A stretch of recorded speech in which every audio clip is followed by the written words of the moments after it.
Welcome to Boxing on the Record with Shy Time and Randy. Once again, we're back at it again, Shy. What's going on with you, man? What's on your mind? What's on your mind? You want to get out and put on the record? Man, yeah, Randy, man, everything is peaceful, man. Again, we're still going off of this high of that beautiful weekend of boxing we just had, and I've been hearing there's some rumblings about Canelo, as far as him being a fighter and his competition. What have you been hearing about that? Well, it makes me wonder. It makes me wonder: is Canelo as good as they want us to believe he is, or is it that they're just great at picking his opponents at the right time? Because you understand, in boxing we have this thing in boxing that anytime there's a name, no matter how long they've been out the ring, no matter what condition they in, no matter what they did between their last fight and the fight that's coming up, no matter if they find them in the gutter, no matter if they find them at the crack house, it doesn't matter what the position is of the fighter at that particular time. They fighting a name. That's just like my boy AB, and I hate to bring AB in the conversation, but just like my boy AB, if somebody fought AB right now, even though we just seen him drunk on get kicked off a podcast the other day, it still would give the people the illusion that this is the same AB that we all love when he was dominating the sport. So how do you feel about what's going on with this Canelo? Do you think Canelo is actually as good as they say he is, or he had a great team to pick his opponents at the right time? Because I know how me and you feel about him. We never felt like he was that guy. He's a good fighter, but he's never been a great fighter. What say you? Listen, I don't even say anything else. You said it. No, he definitely is not as good as they want us to believe. And yes, 1,000%, they are good at picking the right fighters. And I always preface, I've not wavered in this perspective of Canelo. And in the boxing, this is how you're supporting your family. This is how you live. This is your only livelihood. So I get it, and you want to make as much money as possible. And this is what he did learn from the Floyd fight, how to become the A side, how to better market yourself, and like you said, pull somebody out of the crack house and all they have a name. Let's do this. I mean, and that's just what it is. We got to create.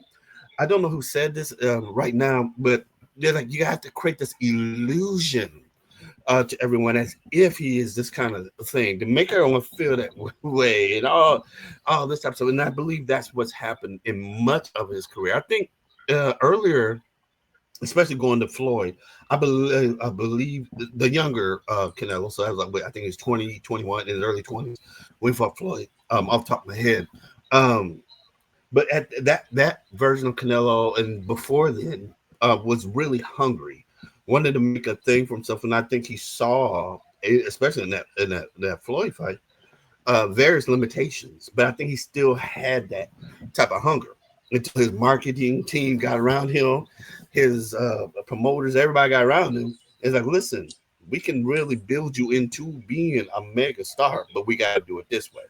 And the way that we do is do as much as we can to minimize all of your flaws and try to maximize certain things to do good. I make no qualms about it to everyone. As much, flack I give Canelo, if I step in the ring with him today, he gonna knock me out. So don't, Me too. So, me too. Yeah, right. So anyway, I didn't even come with that type of energy. I'm just speaking as a strict and just a fan, bro, that just loves the sport and looks at it from these different angles. That's it. And when I match him up against other pros who involved in the thing and people that I've seen over the years, he's not there in that category, in my opinion. He's definitely not the greatest boxer in Mexican history. Salvador Sanchez is the greatest, even though he didn't have that longevity of his career. He died too soon, but you can see the potential there. And then obviously we go to Cesar Sr. as being the next one, though he got a couple of wins that he shouldn't have, in my opinion. But Canelo's not there with that.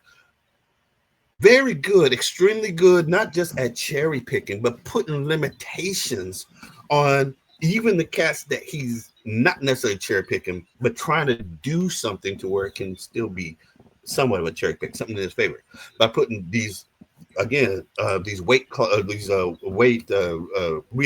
clauses on there, uh, or rehydration clauses, fighting at a catch weight, do these things that these people aren't used to doing.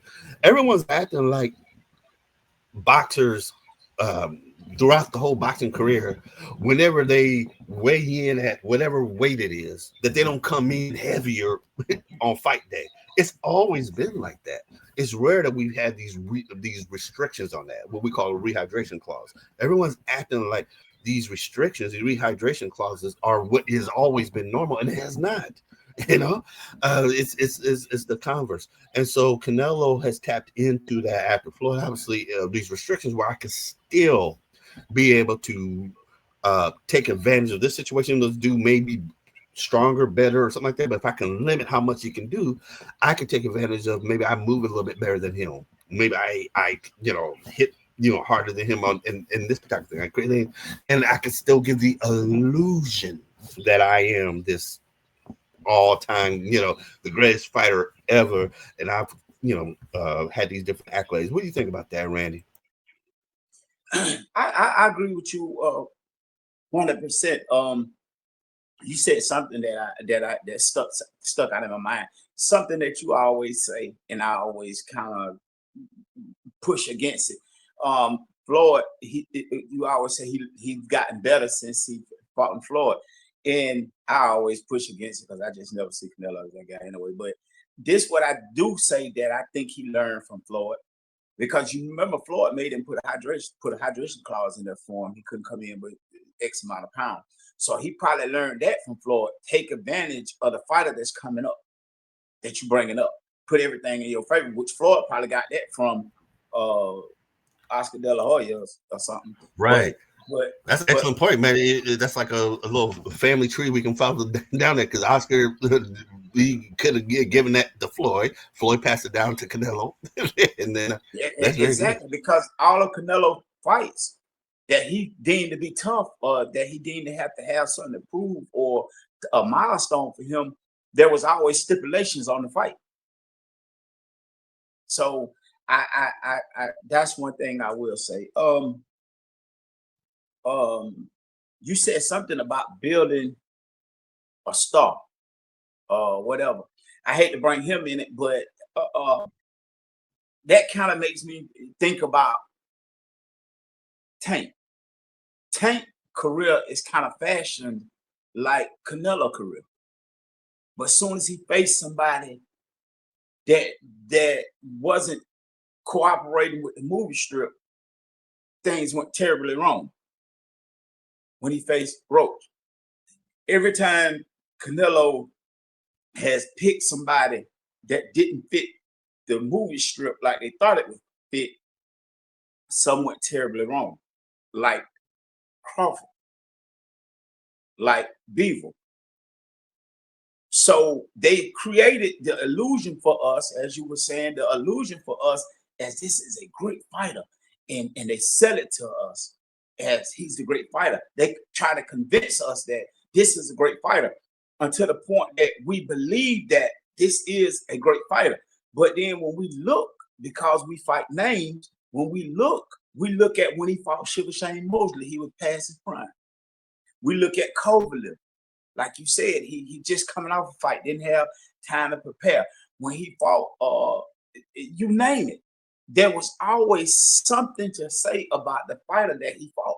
Always, you can go out and make a checklist on the things that was his advantage in that fight, and that's how he pulled it off. And this fight here, the advantage he thought was the fact that I'm gonna be bigger. And in the second half of the fight, I'm gonna walk you down because I've been beat you to death in the first half of the fight, and you just ready to quit. But the opposite was true. Crawford beat him down, and then in the second half, he basically made him quit. So I just think we've been bamboozled with Canelo. But go ahead. No, everything you're saying is 1,000, bro. And something else that you when you were as you were talking that really hit me in my mind as well. Again, um, I'm speaking. Don't hold me to it. Someone's gonna have to fact check it just to be accurate. I'm just really going off of my memory right now. Mm-hmm. I think when Canelo fought Floyd, he was 21 in his early 20s. Let's say that early 20s. Yeah. After that, he's been getting marketed as being this thing. Think about this when we're talking about is he as good, and we're talking about this illusion. Are they just good at this? Remember, I was speaking about the money that can come in. You know, we just gotta marquee you this way, put you out that way. This is how you can support the family. If we can do this, we can make a lot of money. The promoters, everybody starts seeing all the money put behind you. Marketing him that way for just 10 years. Look at all of the money that his we think about the fighter, but the promoters, the people who are really doing this, who are involved in creating this illusion about this guy, you know, who really wants the money for real, and everything. Look at all that money they've made off of this illusion for 10 years. It's been a little over 10 years, but just think of that. That's better than catching someone at 21 who's fighting off of pride. Hey, like we know, we're gonna pride and ego. I'm gonna go out here and fight the best. And you, my promoter, you got to get me out there, give me this. And you're my manager, get me out this. And then I go out there and I get my, jaw broken. I get broke all the way down. I get knocked out. Not the same fighter. My career is pretty much over. I may have one or two fights left. These people didn't make any money off of that. These people didn't get their money back. And then the promoters put all these things out first. They cover the cost of this, cover that. They're gonna get their money back. So it's now profitable business for them for that. If everyone sees his limitations and knows what they can do to kind of overcome those limitations, but then maximize those things that he does good, that can be our profitable business. I'm literally selling you tap water right now, but I'm going to tell you that this water came from the Alps or whatever like this, and it's spring water. And the only thing that was a spring out is how it sprung out my hose into this jug that I'm selling you. But I'm giving you that thought in your head, putting that illusion. And then I'm gonna put some fake facts out here. This has been research, and it shows that these electrolytes are gonna do this for your body and all the stuff that you don't even know. You just take their word for it. You haven't really sat down and studied and said, like, wait a minute, is there research for that? What does that mean? And so you buy into it. And what happens? By them selling that illusion, here you go, purchasing all of their stuff, and it's a profitable business for them because they're in it for the profit. So we can flip it like that. We can see that aspect in Canelo's career. I just wish they would do it with fighters that are really that good. And then it's more sellable, in my opinion, sellable, believable, and that's how the boxing should go. But yeah, this is what happened in this case. I'm not going to waver from that at all. I've seen him get better, but I have not seen him get out of this basic fighter level at all. So yeah, it's literally them selling him to us like this. And I agree with you 100%. And I just want to add this because you already did it with the water thing, because I was I was in my mind with another scenario today, and I just want to share it though. And you're gonna trip out when I tell you this one, but you're gonna relate to it because it was in our era. But I think that we convince people to buy into whatever it is we're selling. I think we convince people to to look at things as the next best thing if we could get enough marketability behind it, and we can get enough people talking about it and convince people that this is the next best thing. And I said all that to say this, and I'm gonna end. No, I'm not gonna end because I know the question, I think. But uh, I know you're gonna remember this one when they tried, and they did. I ain't gonna say they tried when they sold us the pet rock. I think they just sold us a pet rock with Canelo Alvarez. Can you really look back and think about it just for a quick second? I didn't get one, but people. I mean, this man made millions. He went out and found rocks, brought them back to his warehouse or whatever, and they showed. I watched a little documentary. They showed people in there washing these rocks off, getting them ready to sell back to the people $5.99, $10.99. I forgot exactly the price. But my whole point is the pet rock. They sold us a pet rock. Look at what they've sold us with Canelo career.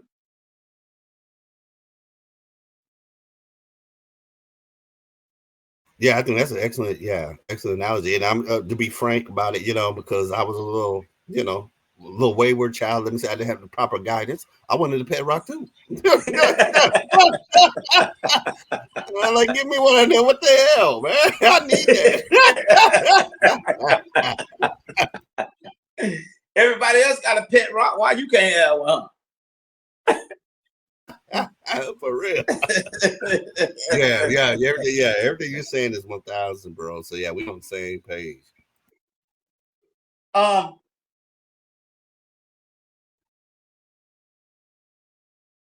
So winding this thing up, do you actually think it's the money for Canelo that's causing him to fight like he fight in his past few fights? Or is it the competition that he's fighting is causing him to fight like he's fighting? What do you think it is that's causing him to fight like he's fighting? I mean, or is it just who Canelo is and he's finally getting exposed? And just for a little clarification, when you're saying fight like he's fighting or fight the way he's fighting, what do you mean specifically? Like the style that he's fighting now, or are you talking about the opponents? Or yeah, because a lot of people say that he's slowing down and time done caught up with him, and he ain't the Canelo. Oh, he's I guess I'm gonna go ahead and go into my last question that I had. They're making excuses for Canelo. Is there any excuse for Canelo with this performance and his past few performances that was flops, if you will? You know what I mean? Like the John, not the John Ryder, like the Skull fight. People give Skull a hard time for running, as they say he was doing. But as an elite fighter, don't you supposed to be able to cut the ring off? Yeah, right. That's part of being elite. If you got a fighter that come in there and don't want to fight, and it's your job to cut the ring off, or figure out a way to stop him from or catch him in the corner, that's your job. The whole night, if he's running, then your job is to stop him from doing that, bro. So that's where I'm at. Now and both of those questions, yeah, I'm glad you threw both of them. I'm glad you added that clarification because I can definitely merge the two together.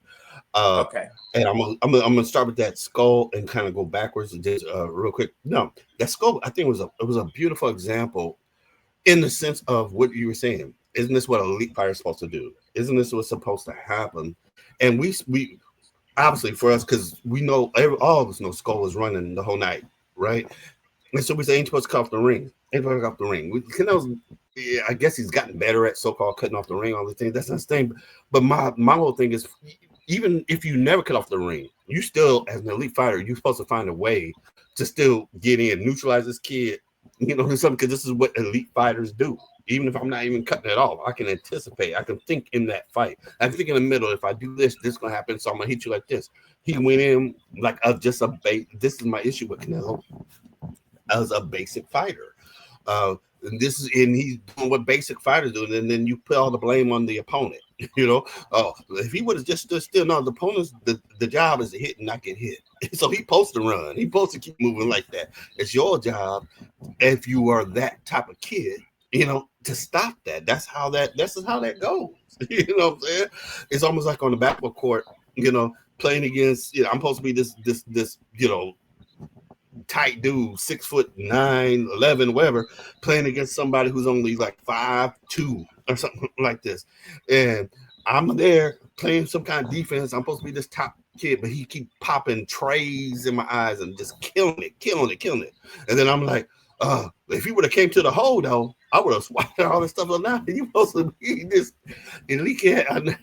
you should be able to still be able to have some kind of like form, some range. Keep your hands up out there and thing, and know these steps. I know this apples and oranges in a way, but I'm just trying to get that general concept out there. So, so yes, and this is more reasons why Canelo in boxing is not elite. Has never been in my opinion. But then also, I do have to add one part in there that he has slowed down. So he has missed a step. He has aged, everything, but he didn't age in this fight. He didn't age in his previous fight. He's been quote unquote aged for a couple of years now. I've been seeing this and I've been talking about it. So it's not as if all of a sudden, oh, he just fought an old Canelo. No, if he would have fought Canelo 3 years old, it would still been this version of Canelo. This is, I'm sorry, 3 years old, 3 years ago, it would have still been this version of Canelo. As far as when it comes to technical boxing, technical ability, this version of Canelo is the version that Bebo fought when it comes to technical ability. The version that Kovalev fought, if we want to kind of go all the way there, when it comes to technical ability, and the version, and we can even go even further back and just say, definitely in the Triple G Canelo 3, this is the version that was there as well. So it's been there for a minute. It's been there for a minute, but it's on a more technical thing. You can see the foot, the it's without trying to make this too long, getting the technical stuff, but you can see the changes in the footwork. There's that first step is not necessarily there, which requires you to have to start anticipating and thinking more, so you to overcome some of these slower reflexes that you have, or all the other types of things. And this is where having that elite skill comes in, or being able to know boxing beyond the basic stuff, like you were saying, EJ before, and one of the things in Canelo, um, fighting as basic fighters. Uh, this is when they slow down, when they have these type of things. This is when you can see how it really is. And so you can see he doesn't have the elite level of thinking where he can make whatever adjustments in the middle round. He can't do anything. He just keeps implying and do some things. So I think that Bud, uh, everyone believe Canelo is this amazing, top notch, elite guy. That's exactly who Bud fought. Those of us that thought that Canelo was a basic fighter, just a good fighter, but just a basic fighter, that's who Bud fought. And so there's literally no credit that should ever be taken away from Bud. It's not Canelo slowed down. He fought a different version. He would have fought the exact same version if he fought him within the last, let's say 5 to 8 years. He would have fought the same version of Canelo. It's just, again, we go back to this illusion. A lot of these things that Bud was able to show people have been there, have always been there, but because he had fought different competition, fought people that didn't exploit some of these things, lower level competition who weren't elite fighters, B, maybe C level fighters, they gave us the illusion that Canelo is just this cat. And then when Bud, who can do all this, and then when Bud exposes the truth, it's as if, well, nah, Canelo just slow down this fight or something just happened. No, this is the same dude that you guys have been believing in for the last 5+ years. He's the dude that fights the same. There's nothing that has changed with him, other than in this particular fight, you can see that he was ready to give up. He knew couldn't go any further. He knew he was not going to beat that dude. Yeah, that's where I'm at with it, man. Um, you said something that rung my bell, and we're gonna try to get out of here. But you said that you can see him slowing down over the years, and it made me think about something. I used to street race motorcycles. I take my motorcycle. We'll go to a little designated area out in the middle of nowhere, which was a street. No ambulance out there just in case you fall far enough out where if you hear the police coming, you can run. And every man for himself when the police come. Uh, whatever the case may be. But I done got older now, and I can't be out there on the highway running a motorcycle over 150 miles an hour down the road where you don't know if a armadillo gonna run out across the road, or a coon, a raccoon, a possum, whatever. But anyway, my whole point I'm gonna make is we have some guys that used to come out there and they were pretty fast, but they were fast when they were by themselves. Everybody is fast when you're by yourself. But then when you get competition, that's when it tells actually how fast you is. So I'm looking at it like Canelo looked good and he looked fast, or he never looked fast, but he looked good when he's fighting competition that's just as slow as he is, or he's superior over his competition. But then when he's actually fighting competition that's better than him or just as good as he is, he looks slower. I think that's the way I see it. I think he looks slow when he got somebody like Bud in the ring, or he got somebody that can move faster than him. He looks slow. But when he got somebody in there moving at the same pace or just a little bit slower than him, then he looked better. What you say? I mean, that's perfect. Yeah, that's excellent. And I'm just going to throw this other example in, and we can go ahead and get out of there. Uh, in that, where they're trying to take the credit away from Bud with this Canelo, is he as good as he is? Like you were saying, everyone's trying to say Canelo slowed down, or that Bud was lighter than him, so that's why he's coming up. He's still was a lighter guy. That's why his hands were quicker.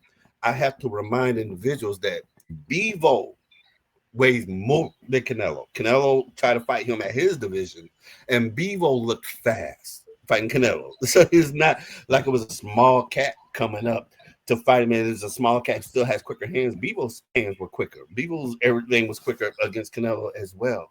It literally is a Canelo issue. So you did a very excellent breakdown with that. And what Bud basically did is, and I would say maybe Bevo as well, help people to look past that illusion to see what is really there. And this is who this cat is. With that being said, do you have anything else you wanna say? No, I think this was good. This was good, but I do. We'll be here until the next like 6 years, still talking about the same thing. But no, this was good. This is good. Yeah, no, I'm good with it, man. All right, then. With that said, man, we're out of here like last year. Peace.